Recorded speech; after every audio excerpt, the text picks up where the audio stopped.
The Haunting of the Kulkarni House. Please subscribe and watch our horror entertainment videos.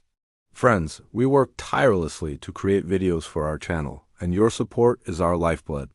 A simple like and comment, however brief, tells YouTube's algorithm to share our stories with the world. So please show your love. Thank you. Life sometimes presents us with puzzles so tangled they seem impossible to unravel. Our story today is one such enigma, beginning with the Kulkarni family's hopeful new start in Mumbai. Ashok Kulkarni, a government clerk, had been recently transferred to the bustling city. His wife, Lada, was a devoted homemaker, and their daughter, Vedika, was thrilled at the move. Seeing it as a land of opportunity for her studies and career dreams, we're better than Mumbai. They were all optimistic about their new home. It's, adequate, Papa, Vedika remarked, her nose slightly scrunched as she surveyed the dim living room. But it feels so old. Ashok sighed, the weight of Mumbai's impossible real estate market on his shoulders. Vedika, finding any place here was a miracle. This is close to my office, and it's ours. It just needs a good clean after the renovation work. Lada, ever the optimist, chimed in, "Don't worry. You'll see, I'll make this place shine just like our old home." "Just don't scrub the paint right off the walls, Mom," Vedika joked, the tension easing into laughter as the family began unpacking. Vedika headed to her bedroom. The door was stiff and a faint, musty odor lingered. She flung open the windows, letting in the dull city light, and started cleaning. As she wiped the wall near the window, her cloth snagged. She looked closer. "Ooh, what are these marks?" she muttered. They were deep, uneven grooves in the plaster, stained a rusty, unsettling red. Probably just old red paint from the repairs, she told herself, pushing down a ripple of unease. But then the curtains, heavy and still, suddenly billowed inward as if caught in a breeze, yet the air outside was perfectly calm. A strange chill settled in the room, but Vedika, determined not to let her imagination run wild, finished her work. Exhausted from the move, she fell into a deep sleep that night. It was around 1 a.m. when a new sound invaded her dreams. A slow, relentless scritch. Scritch, scritch, like long fingernails clawing at the wood from underneath her bed. Her eyes flew open, heart hammering against her ribs. The room was pitch black, the sound horrifyingly distinct. Summoning every ounce of courage, she leaned over the bed's edge and shone her phone's light below. Nothing, only dust bunnies and a forgotten suitcase. She let out a shaky breath, blaming fatigue. But then, a new sound thump, thump, thump, like heavy footsteps pacing rapidly on the concrete roof above. Mom and Dad are asleep. A thief? Her fear now had a logical target. She slipped out of bed and into the hallway, noting with confusion that the kitchen light at the far end was glowing. As she crept towards it, the bulb flickered and died, plunging her into darkness. "Great, just great," she whispered, fumbling in a drawer for a torch. Its beam cut a frail path through the black. The kitchen was empty, eerily silent. Just as she began to relax, the torch died. She smacked it against her palm.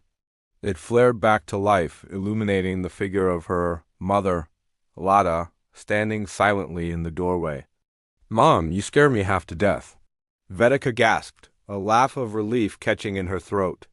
But, in the split second it took for the torch to flicker again, the figure vanished. "Mom? Mom?" Her cry, sharp with panic, brought Ashok and Lada rushing from their room to find her trembling on the kitchen floor. Between sobs, Vedika recounted the night's horrors. Ashok immediately checked the roof, finding it deserted and the access door firmly locked.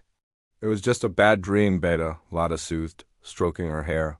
"You're overtired. The mind plays tricks." Vedika wanted to believe her, but the visceral memory of the clawing sound felt too real to be a dream. The strange occurrences, however, were only beginning. The next afternoon, with Ashok at work and Vedika out job hunting, Lada was alone. The doorbell rang a sharp, insistent buzz. No one was there. It happened again minutes later, and again, each ring more aggressive. The final time, as she approached, the unlocked door swung inward on its own, revealing an empty porch. A cold dread, far deeper than fear of a prankster, seeped into her bones. When Vedika returned to find the front door ajar and her mother pale and shaken on the sofa, she knew their problems were escalating. Broken dishes, misplaced files, shadowy movements in peripheral vision. The house itself seemed to be turning against them. Desperate, Vedika confided in her friend Jyoti. "You need an expert, not a priest," Jyoti advised. "My cousin knows a paranormal investigator. He uses science, not superstition." The investigator, Yesh, arrived, a calm, focused man with a case of electronic equipment. He asked the family to wait in the living room while he swept the house with EMF meters, infrared cameras, and audio sensors. After an hour he emerged, his expression unreadable. "My instruments detected nothing conclusive tonight," he said, noting their disappointed faces. "But that in itself is a data point. The entity here is intelligent, evasive. I felt a profound negativity in the back bedroom. I need to research this place's history. In the meantime, call me if anything drastic happens." The drastic event happened the very next morning. The house was in shambles, furniture overturned, family photos shattered on the floor, and a deep, icy cold permeating Vedika's room. When Yash returned, Lata gestured helplessly at the chaos. "I know," Yash said gravely. "I left a motion-activated camera running last night. It caught disturbances. But to understand why, I needed to know the story of this house." He had spent the day inquiring with elderly neighbors, eventually tracking down an old man who remembered. 15 years ago, Yash narrated to the family, this house belonged to Sapal, a widower, and his only daughter, Maya. They were quiet, happy. Sapal was overjoyed. He had just finalized Maya's marriage proposal. Yash painted the tragic picture. One stormy night, a thief, pretending to be a policeman checking on a burglary, knocked on their door. He forced his way in, demanding jewelry. When Sapal resisted, a struggle ensued, and the thief fatally stabbed him. Maya, forced to watch her father's murder, was left traumatized and alone. Unable to bear the grief and the memories saturating every corner of her home, she took her own life within these very walls. The house had been considered unlucky and left mostly vacant ever since. Maya's spirit never moved on, Yash concluded. She isn't inherently evil. She's a tragic soul bound to her home by pain and violence. But your presence here is an intrusion.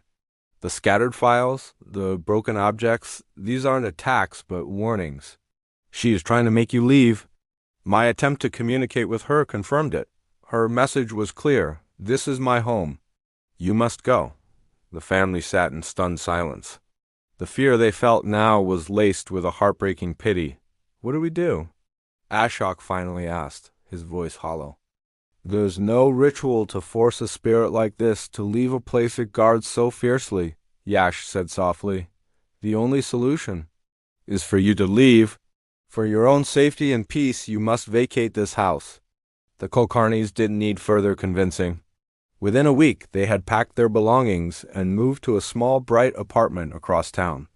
The old house was sealed shut once more, left to its sole, sorrowful occupant. It stands in Mumbai to this day, a silent testament to a love that ended in tragedy and a spirit that forever guards the ruins of her past.